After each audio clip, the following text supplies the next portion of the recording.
बातें करते हम खेतों की और उसके रखवाली की, बाग बगीचा फल फूलों और फसलों की हरियाली की।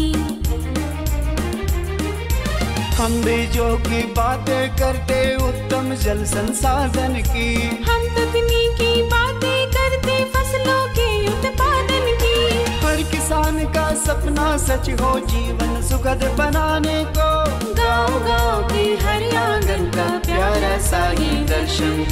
कृषि दर्शन, कृषि दर्शन, कृषि दर्शन, कृषि दर्शन, कृषि दर्शन, कृषि दर्शन, कृषि दर्शन, कृषि दर्शन। नमस्कार, स्वागत है आपका हमारे कृषि दर्शन कार्यक्रम में। मैं हूं नीतू कुमारी। हर रोज़ की तरह आज भी हम सबसे पहले देखेंगे कृषि समाचार, साथ ही जानेंगे मौसम का हाल।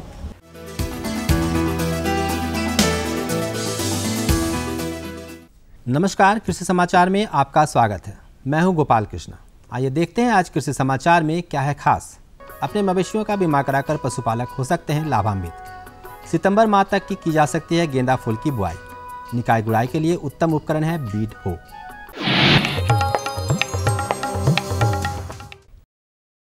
पशुपालन के दौरान कभी कभी ऐसी नौबत आती है कि बीमारी या किसी अन्य कारणवश पशुओं की असमय मृत्यु हो जाती है, जिससे पशुपालकों को काफ़ी नुकसान उठाना पड़ता है। ऐसे नुकसान से पशुपालकों को बचाने के लिए पशुधन बीमा योजना चलाई जाती है। संकर और देसी नस्ल के दुधारू पशुओं का बीमा कराकर किसान निश्चित होकर दुग्ध उत्पादन कर सकते हैं। किसानों को खेतीबाड़ी के कार्यों में आर्थिक समस्याएं भी आती हैं, जैसे संसाधनों की कमी या समय पर पैसे का अभाव में खेती ना कर पाना इत्यादि। इन समस्याओं से उबारने के लिए सरकार किसान को किसान क्रेडिट कार्ड देकर बैंकों से लोन मुहैया कराती है। कृषक किसान क्रेडिट कार्ड लेकर इन समस्याओं से निजात पा सकते हैं। किसान क्रेडिट कार्ड को जल्द से जल्द राज्य के सभी किसानों को उपलब्ध कराने की योजना है।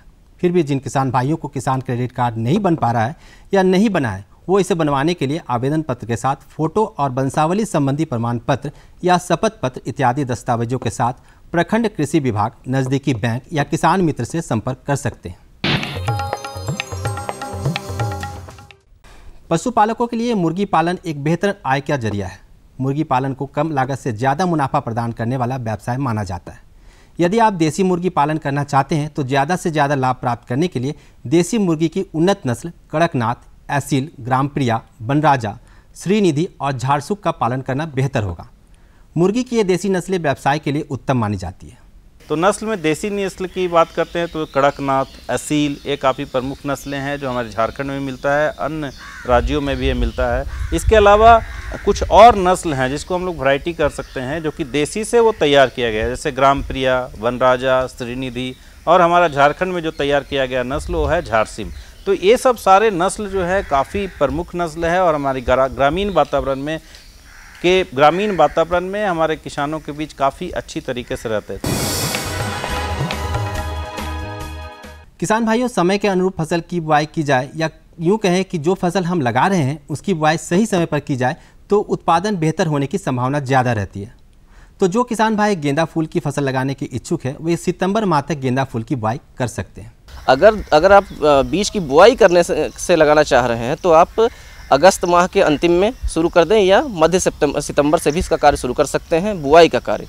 लेकिन अगर आप कर्तन लगा रहे हैं तो आप उसको जो है वो आपका 1 महीना बच जाता है, उसको आप सीधे कर्तन जो है अगस्त, चूँकि अभी हमारा जो समय चल रहा है बहुत ही ज़्यादा वर्षा वाला चल रहा है, तो थोड़ा वर्षा को कम हो जाने दें। अगस्त का जो अंतिम सप्ताह है और सितंबर का जो प्रथम सप्ताह है उस समय अगर हम कर्तन लगाते हैं तो कर्तन सीधे हम उस टाइम उसकी रोपाई कर सकते हैं सीधे खेत में।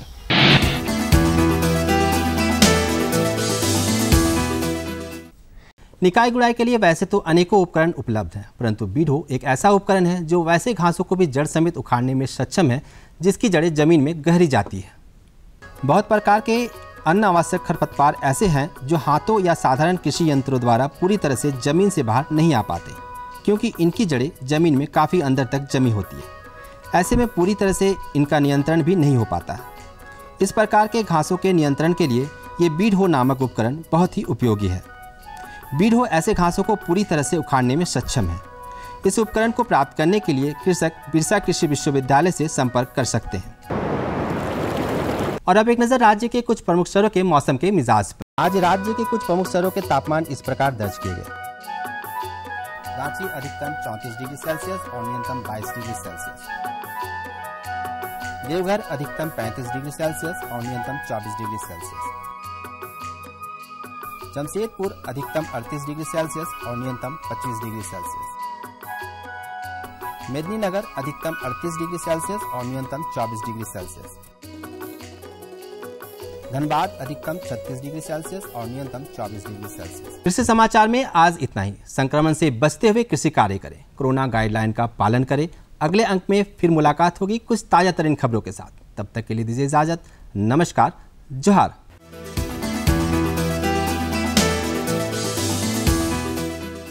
अभी आपने देखा कृषि समाचार, जिसमें आपने देखा कि कैसे हमारे किसान भाई बहन अपने खेतों में मेहनत करके अपनी खेती को और आगे बढ़ा रहे हैं। और साथ ही आपने देखा मौसम का हाल। यहाँ पे रुकेंगे एक छोटे से विराम के लिए, जल्द होंगे हाजिर।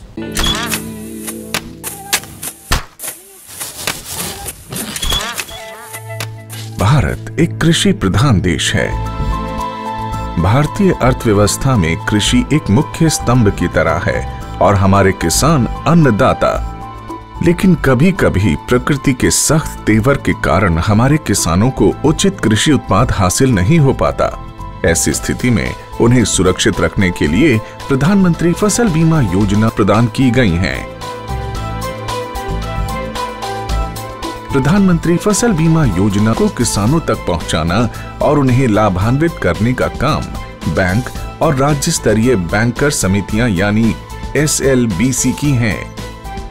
इनमें सार्वजनिक और निजी वाणिज्यिक बैंक के अलावा क्षेत्रीय, ग्रामीण, सहकारी बैंक के साथ साथ कई प्राथमिक कृषि सहकारी ऋण समितियों को भी शामिल किया गया है। इस योजना का लाभ उठाने के लिए किसानों का नामांकन जरूरी है। इस समय 540 बैंक की 1.5 लाख शाखा के द्वारा किसानों का नामांकन किया जा रहा है। प्रधानमंत्री फसल बीमा योजना एक कारगर उपाय है। ये हमारे लिए सुरक्षा कवच की तरह है। फसल अगर बर्बाद भी हुई तो भी हमें मुआवजा मिल जाता है। जमीनी स्तर पर की गई समीक्षा और अध्ययन के आधार पर कृषि मंत्रालय भारत सरकार की योजना प्रधानमंत्री फसल बीमा योजना में कई बदलाव किए गए हैं। इस बदलाव के कारण किसानों की समस्याओं का निदान कर उन्हें और सशक्त बनाया जा सकेगा। इसके अलावा SLBC और बैंकों के कार्यों और भूमिकाओं को और अधिक विस्तृत किया गया है। इसके अंतर्गत प्रधानमंत्री फसल बीमा योजना में किसानों का नामांकन अब उनकी इच्छा पर निर्भर है। वो नामांकन के लिए स्वतंत्र हैं। योजना के बेहतर कार्यान्वयन के लिए बैंकों के कार्यों में किसान अकाउंट के दावे का निपटान, ऋणी किसानों का प्रीमियम काटना और गैर ऋणी किसानों से प्रीमियम जमा करवाकर बीमा कंपनी को भेजना, राष्ट्रीय फसल बीमा पोर्टल पर किसानों के विवरण की अपलोडिंग, फसल हानि की समीक्षा को सुनिश्चित करना और किसानों की फसल हानि की सूचना बीमा कंपनी तक पहुंचाने का काम भी बैंकों के द्वारा ही किया जाएगा। इसी प्रकार योजना को क्रियान्वित करने वाले बैंक योजना से संबंधित विशेष जागरूकता अभियान को समय समय पर ऋणी और गैर ऋणी किसानों के लिए आयोजित करेंगे। ऋणी किसानों को योजना में भाग लेने के लिए उन्हें कॉल या SMS के द्वारा भी संपर्क और सूचित किया जाएगा। नामांकन की सुविधा के लिए जन धन खाता या बचत खाते का होना जरूरी है। गैर ऋणी किसानों का बैंक में खाता मौजूद नहीं है तो पहले उनका बचत खाता खोलकर सभी सुविधाएं दी जाएंगी। बैंक की शाखाओं को घोषणा पत्र की हार्ड और सॉफ्ट कॉपी को भविष्य में पत्राचार के लिए संभाल कर रखना होगा और उसकी एक कॉपी या एक्नॉलेजमेंट किसान के हवाले किया जाएगा। नामांकन के लिए कट ऑफ डेट से 2 दिन पहले तक बीमा के लिए फसल का नाम बदलने का प्रावधान होगा। बैंक की शाखाएं नेशनल क्रॉप इंश्योरेंस पोर्टल पर सभी विवरण भी दर्ज करेंगी। सभी किसानों और विशेष ऋणी किसानों के आधार नंबर को जांचकर बैंक द्वारा अपडेट किया जाएगा। राज्य और जिला अधिकारी, संबंधित एजेंसी और बीमा कंपनी के समक्ष किसानों को शिकायतों की सुविधा प्रदान करने का काम भी बैंकों के द्वारा किया जाएगा। SLBC बैंकों के लिए स्थापित एक शीर्ष संस्था है। यह संस्था राज्य सरकार और भारत सरकार के साथ समन्वय स्थापित कर सदस्य बैंकों के द्वारा प्रधानमंत्री फसल बीमा योजना को क्रियान्वित कर भारत के किसानों को सशक्त करने का काम कर रही है और उसका सीधा लाभ हमारे देश के किसानों तक पहुंचाया जा रहा है। सशक्त किसान, देश की शान। विराम के बाद आपका स्वागत है हमारे कृषि दर्शन कार्यक्रम में। किसान भाइयों, आज हम सबसे पहले बात करेंगे लाख की खेती की संभावनाएं के बारे में। किसान भाइयों, लाख की खेती दुनिया भर में की जाती है, परंतु इसका 60% खेती झारखंड राज्य में किया जाता है। लाह एक प्रकार का प्राकृतिक गोंद है अथवा लार है। लार का प्रयोग अन्य अलग अलग चीज़ों में किया जाता है, जैसे पेंट, चूड़ी बनाने में, मेकअप के सामान में, अलग अलग चीज़ों में इसका प्रयोग किया जाता है।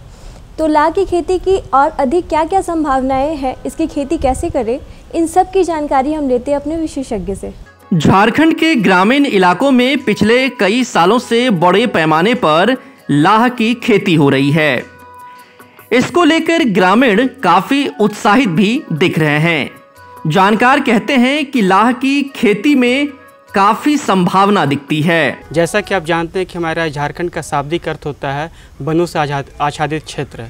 अगर वनों से आच्छादित क्षेत्र की बात करते हैं तो ऐसे में लाह की खेती की क्या संभावनाएं हैं और हमारे किसान इससे जुड़कर किस तरीके से वो आत्मनिर्भर हो सकते हैं, इन सारे विषयों की जानकारी देने के लिए हम आप पहुँचे हैं रांची के कृषि विज्ञान केंद्र दिव्यान में। और हमारे साथ यहाँ के वैज्ञानिक डॉक्टर राजेश कुमार जी हैं, आइए उनसे हम जानते हैं। देखिए, जैसा आपने अभी बताया कि इसकी संभावना के बारे में, तो ऐसे भी पूरा जो छोटा नागपुर का जो क्षेत्र है, ये पूरा का पूरा अग्रणीय स्थान है पूरे विश्व में। इसकी गुणवत्ता के जैसा लाह कहीं भी नहीं होता है। तो इतना अच्छा जो है पूरे भारतवर्ष में 1 नंबर है लाह उत्पादन है, पूरे विश्व में इसकी गुणवत्ता के जो लाह है। तो निश्चित रूप से ये हमारा जो है आज से नहीं, महाभारत काल से जो है इसकी संभावना, पोटेंशियलिटी भरा पड़ा हुआ है। बस क्या होता है कि समयानुसार थोड़ी थोड़ी उसमें तकनीकी की ज़रूरत पड़ती है, ताकि उसमें तकनीकी को समावेश कर लें तो उसका उत्पादन जो है वो कई गुना हम उसी संसाधन को इस्तेमाल करते हुए बढ़ा सकते हैं। और जहां आपने जैसा बताया कि पूरा का पूरा ये क्षेत्र वन क्षेत्र है, तो ऑलरेडी हमारे पास वैसे जो है होस्ट पौधे हैं, होस्ट पौधे जहाँ पर हम लोग आसानी से लाह के कीटों का संचरण कर सकते हैं। अगर हम लोग देखें तो इसमें 2 तरह के पौधे यहाँ पर जंगल में पर्याप्त मात्रा में हैं, और कुछ हैं तो उसको हम लोग जो है अभी बरसात का समय है उसको गाछी तैयार के लगा सकते हैं। 2 पौधे में हम लोग समझते हैं कि जो है इसके पहला है एक जो है मेजर पौधे। मेजर पौधे कहने का मतलब है वैसे पौधे जिसमें आपका 15 से 20 गुना लाह का उत्पादन किया जा सकता है। उसमें है आपका कुसुम, बेर, पलास और फ्लेमेंजिया सेमिया लता। ये 4 एक ऐसे पौधे हैं जिसको हम लोग मेजर पौधे के रूप में जानते हैं, और ये जंगल में भरा पड़ा हुआ है। लाह की खेती साल में 2 दफे की जा सकती है। इसकी खेती से न केवल किसान स्वावलंबी बन सकते हैं, बल्कि आर्थिक रूप से भी काफी मजबूत और सशक्त हो सकते हैं। हम लोग देखते हैं कि माइनर पौधे कहने का मतलब वैसे पौधे जो पौधे जो है जिसमें 10 गुना लाह का गुणन होता है। तो वैसे पौधे हैं आपको जो है इसमें हम लोग देखें पुत्री, पाकड़, खेर, गलवांग, भलिया, आपका अरहर, आकाशमणि, ये सारे पौधे जो हैं वो क्या हैं कि आपको उसमें माइनर पौधे हैं जिसमें 10 गुना लाह का गुणन होता है। हमको जो है यहाँ के रिसोर्स को, यहाँ के संसाधन को जस्ट पहचानना है, और पहचानने के बाद आप जब उसको पहचान लिए तब उसके बाद जो है आप क्या करेंगे कि वहाँ पर उसको समयानुसार काट छाँट करते हैं। अगर आपको वैज्ञानिक खेती है तो इसके लिए जो है दिव्यान कृषि विज्ञान केंद्र सतत जो है यहाँ पर प्रशिक्षण उपलब्ध कराता है, तकनीकी उपलब्ध कराता है। तो इसके साथ साथ जो है यहाँ पर IINRG इंस्टीट्यूट है, उसके संदर्भ में किसान जो है इस संभावना को एक्सप्लोर कर सकते हैं। यानी उसको जो है वो एक अतिरिक्त आय के लिए, खेती बाड़ी तो कर रहे हैं लेकिन खेती बाड़ी के अलावा अगर उनको जो है आय के सोर्स में अगर वृद्धि का चाहिए तो वो लाह की खेती एक सशक्त माध्यम है, और उसको यहाँ के नेचुरल रिसोर्स के साथ जो संसाधन है उसके साथ जोड़ते हुए वो अतिरिक्त आय को लाभ कमा सकते हैं, और इन सारे पौधों का वो सही ठीक इस्तेमाल कर। झारखंड में 30% वन भूमि है। यहाँ के वनों में कुसुम, पलाश, सेमिया लता और बैर के पेड़ बहुतायत मात्रा में पाए जाते हैं।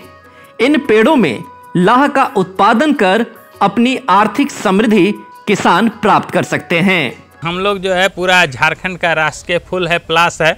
तो पलाश को हम लोग देखते हैं कि ये एक ऐसा पौधा है, पहले इसमें जो है वो लगभग हम लोग देखते थे कि रंगनी लाह का इसमें जो बैसाखी लाह है वो बड़े क्षेत्रफल पर किया जाता था, लेकिन आज ऐसी टेक्नोलॉजी आ गई कि इसी में स्वादी पलाश, कुछ ऐसे सफ़ेद पलाश हैं जिसमें कुसमी लाह का जो है हमारा क्या होता है कि प्रोडक्शन होता है, उत्पादन होता है। और कुसमी लाह का जैसे ही संचरण होगा तो यहाँ पर उत्पादन इसका जो है कई गुना बढ़ जाएगा। अब इसमें जहाँ तक तकनीकी की बात है तो हम लोग देखते हैं कि सिर्फ एक जो है आपका कुसुम का पौधा है जिसको 18 महीना पहले हमको काटना पड़ता है, और बाकी जितने भी होस्ट पौधे हैं उसको 6 महीना पहले हम लोग पतली, जो आपस में लड़ा हुआ नहीं हो, क्रिस क्रॉस नहीं हो, रोग बीमारी लगा हुआ हो, वैसे पौधे को जो है उसकी शाखाओं को हम लोग 6 महीना पहले छटाई कर देते हैं।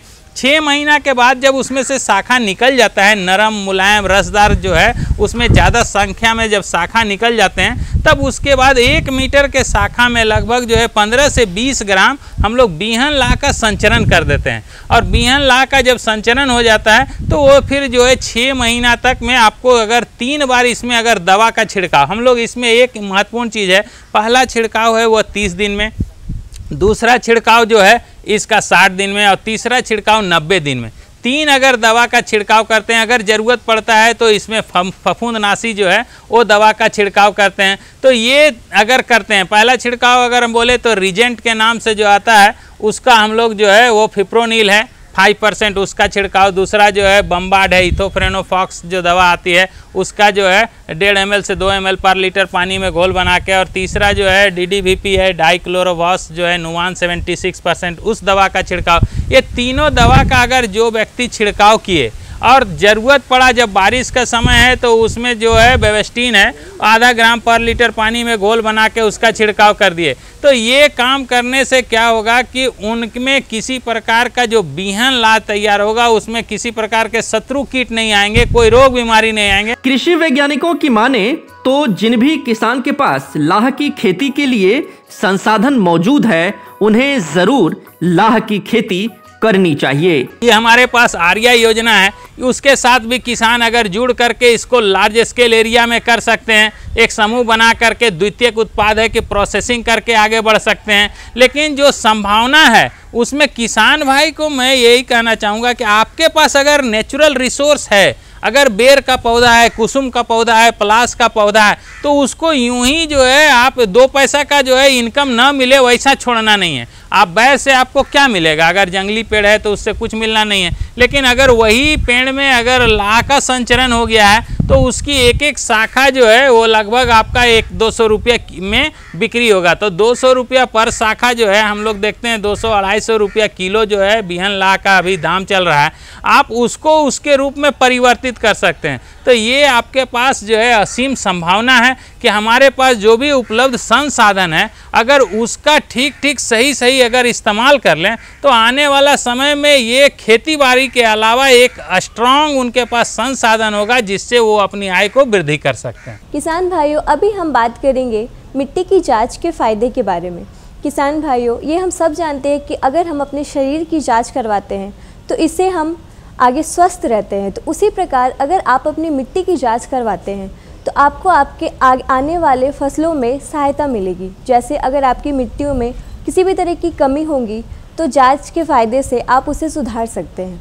तो आइए जानते हैं अपने विशेषज्ञ से मिट्टी की जांच के फ़ायदे के बारे में। आज हम दिव्यायन कृषि विज्ञान केंद्र में हैं और हमारे साथ है यहाँ के प्रधान वैज्ञानिक डॉक्टर अजीत कुमार सिंह जी, जिनसे हम बातचीत करेंगे और जानेंगे कि मिट्टी जांच से क्या फ़ायदे हैं। आपका हमारे कार्यक्रम में बहुत बहुत स्वागत है। नमस्कार। सबसे पहले तो हम आपसे यही जानना चाहेंगे, क्योंकि ऐसा देखा भी गया है कि मिट्टी जांच जो है काफ़ी फ़ायदेमंद होता है फसलों के लिए, तो हम आपसे ये जानना चाहेंगे कि मिट्टी जांच किसानों को क्यों कराना चाहिए और इससे क्या फ़ायदा है। देखिए, मिट्टी जांच तो खासकर फसल उत्पादन के लिए बहुत ही ज़रूरी है और हमारे पर्यावरण के लिए भी ज़रूरी है। मिट्टी जांच क्यों कराना चाहिए, जहाँ तक किसानों की बात है, तो मिट्टी जांच कराने से पहले तो ये मालूम हो जाता है हमारी मिट्टी में कि कौन कौन से पोषक तत्वों की उपलब्धता है तथा किन किन पोषक तत्वों की कमी है। यदि मिट्टी जांच करा लेते हैं तो हमको मालूम हो जाएगा कि नाइट्रोजन हुआ या फास्फोरस या पोटेशियम हुआ, उसकी कितनी मात्रा है, और उस हिसाब से या माइक्रोन्यूट्रिएंट सूक्ष्म पोषक तत्व भी क्या क्या कितनी मात्रा में, उसके आधार पे हम फिर रिकमेंड अनुशंसा करते हैं कि कौन सी फसल ली जाती है। उसके बेस पे कैलकुलेशन करके फिर जितनी बीज की ज़रूरत है, कितना मिट्टी में है और कितने फसल को चाहिए, इनके बीज की जो कमी रहती है उसको हम उर्वरक से या बायो फर्टिलाइज़र से या कंपोस्ट खाद से पूर्ति करते हैं। बिल्कुल। तो लेकिन हम आपसे ये जानना चाहेंगे कि अगर किसी किसान को अपने खेत की मिट्टी जांच करानी है तो वो कैसे, मतलब मिट्टी का जो सैंपल होगा वो कैसे कलेक्ट करेंगे और कैसे उसको जमा करके आप तक पहुंचाया जाएगा? देखिए, पहला तो है कि मिट्टी का नमूना कैसे लेना चाहिए। तो इसका बहुत एक साधारण सा नियम है। मिट्टी का नमूना, यदि किसी एक खेत का मिट्टी का नमूना लेना है तो 2-3 चीज़ को ध्यान में रखेंगे। पहला है कि वो मेड़ के पास से नहीं लेना, मेड़ से 1-1 फीट छोड़ के ही नमूना लेना चाहिए। यदि वहाँ पे कोई पौधा होता है तो पौधे के नीचे से नहीं ली जानी चाहिए। और तीसरा चीज़ है कि जहाँ पे खाद उद गिरा है वहाँ से मिट्टी का नमूना नहीं लिया जाना चाहिए।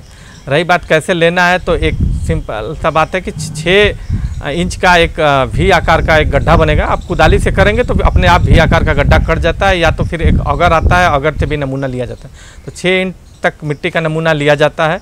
और मिट्टी का नमूना लेते समय हम प्लास्टिक का औजार का इस्तेमाल जिसमें रखना है, कोई सी प्लास्टिक की बाल्टी हो या प्लास्टिक का कोई थैला, उसमें हम करेंगे।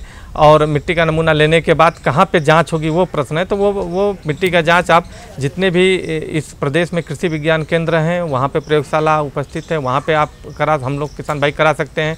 जितने जिला स्तर पे भी राज्य सरकार के बहुत सारे प्रयोगशाला हैं वहाँ पे करा सकते हैं। बहुत सारे कृषक मित्र को मिनी सॉइल लैब का डिस्ट्रीब्यूशन हुआ है, मिनी सॉइल लैब से भी करा सकते हैं। यहाँ पर हमारे यहाँ एक प्रदेश में एक कृषि विश्वविद्यालय, बिरसा कृषि विश्वविद्यालय, वहाँ पे जांच करा सकते हैं। सभी जगह किसानों के लिए निःशुल्क ये सुविधा उपलब्ध है। रांची जिले की जहाँ तक बात है, रांची जिले में दिव्यांग कृषि विज्ञान केंद्र में भी वो सुविधा उपलब्ध है, किसान भाई मिट्टी जाँच करा सकते हैं। अच्छा, जैसे मिट्टी जाँच के लिए जब हमारे किसान भाई मिट्टी लाते हैं तो उसको जमा करने, आपने कहा कि जैसे कि एक भी आकार का जो है गड्ढा बना के उसमें से मिट्टी ले सकते हैं, लेकिन किन किन बातों का विशेष रूप से ध्यान रखना चाहिए? देखिए, उसमें मिट्टी जांच का नमूना लेते समय 3-4 बातों का ध्यान रखना चाहिए। 2-3 बातों का तो मैं बताया। एक है कि वो 6 इंच तक ही मिट्टी का नमूना लेना चाहिए यदि फसल है तो, क्योंकि मिट्टी का जो फसल है उसकी जड़ 6 इंच तक ही पोषक तत्व लेती है। यदि कोई बगीचा लगाना है तब फिर और गहराई से लेते हैं। मिट्टी का नमूना लेते समय एक सावधानी ये रखना चाहिए कि जब जहाँ पे लेना है उसके ऊपर की घास उसको हटा दी जानी चाहिए। और एक 10 से 12 जनरली मान लीजिए जो प्लॉट का लेना है, जिस खेत का लेना है, उसमें 10 से 12 जगहों को चिन्हित किया जाता है। ऐसा चिन्हित नहीं किया मतलब करना चाहिए कि वो पूरे खेत का प्रतिनिधित्व करे। छाए में सुखाना चाहिए मतलब छाए में कहीं पे भी रूम में या एयर ड्राई कर लेना चाहिए। सूखने के बाद एक प्लास्टिक के थैले में हम नमूना को रख लेंगे। किसान भाई, एक बहुत ज़रूरी चीज़ है कि उसमें अपना नाम लिखें, अपने गांव का नाम लिखें, पता लिखें।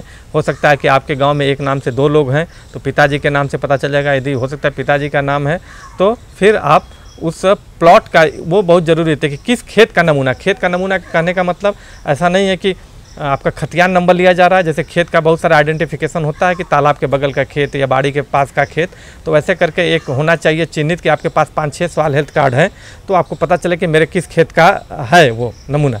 और दूसरा चीज़ है कि उसको पेंसिल से लिखना चाहिए, या डॉट पेन से लिखना चाहिए। पेन से नहीं लिखना, नहीं तो नाम मिट जाता है। और दो चीज़ और महत्वपूर्ण है कि कौन सी फसल जो नमूना लिए गई था तो कौन सी फसल थी, उसके बाद ली गई फसल का नाम और ली जाने वाली फसल का नाम, कि आप दलहन लेंगे कि तेलहन लेंगे कि सीरियल फसल लेंगे, वो भी होना चाहिए। और एक क्षेत्रफल होना चाहिए कि कितने क्षेत्रफल का है, क्योंकि जब ऐसे यदि आप नहीं देते हैं तो रिकमेंडेशन 250 डिसमिल के हिसाब से हो जाता है और आपका मान लीजिए 50 डिसमिल है तो फिर दिक्कत होगी कैलकुलेशन में। तो आप क्षेत्रफल भी लिखें, ली गई फसल और ली जाने वाली फसल का नाम लिखें और खेत का संख्या या उसकी पहचान जरूर लिखें। बिल्कुल। एक चीज़ अभी आपने कहा मृदा स्वास्थ्य कार्ड, ये क्या है, इसके बारे में थोड़ा सा विस्तार से बताएं। देखिए, सॉइल हेल्थ कार्ड मृदा स्वास्थ्य प्रपत्र का माननीय प्रधानमंत्री जी के द्वारा इसका लॉन्च किया गया था। इसका एक उद्देश्य था कि जितने भी देश में कृषक हैं उनको एक सॉइल हेल्थ कार्ड दिया जाए। तो ऐसे देखा जाए तो हमारे देश में बहुत सारे कृषक और बहुत सारे खेत, उनके भी बहुत सारे छोटे छोटे टुकड़े में रहते हैं, तो सब लोगों को देना संभव नहीं है एक खेत का देखा जाए।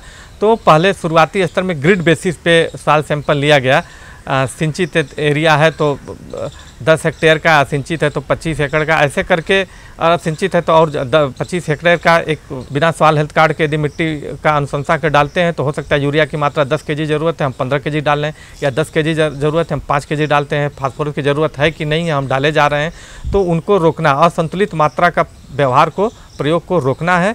यदि सॉइल हेल्थ कार्ड करके हम करते हैं तो संतुलित मात्रा का जब हम उपयोग करते हैं तो हमारा उत्पादकता भी बढ़ता है, इनपुट कॉस्ट भी घटता है, हमारा मिट्टी है, जल है, वायु है, सभी पर्यावरण भी स्वस्थ होता है। किसान भाइयों, अभी आपने देखा मिट्टी की जांच के फ़ायदे के बारे में। आशा करती हूँ कि आपको हमारा आज का कार्यक्रम बेहद पसंद आया होगा। अगर आपको किसी भी तरीके की जानकारी हमसे लेनी हो या किसी भी तरीके की जानकारी हम तक पहुँचानी हो तो आप हमारे इस पते पर संपर्क कर सकते हैं। हमारा पता है कार्यक्रम कृषि दर्शन, कृषि प्रकोष्ठ द्वारा केंद्र निदेशक, दूरदर्शन केंद्र, रातू रोड, रांची। पिन संख्या है 834001। अब दीजिए मुझे इजाज़त, नमस्कार। हम बीजों की बातें करते उत्तम जल संसाधन की, हम तकनीकी बातें करते फसलों के उत्पादन की। हर किसान का सपना सच हो जीवन सुखद बनाने को, गाँव-गाँव के हर आंगन का प्यारा सा ये दर्शन। कृषि दर्शन, कृषि दर्शन, कृषि दर्शन, कृषि दर्शन, कृषि दर्शन, कृषि दर्शन, कृषि दर्शन, कृषि दर्शन।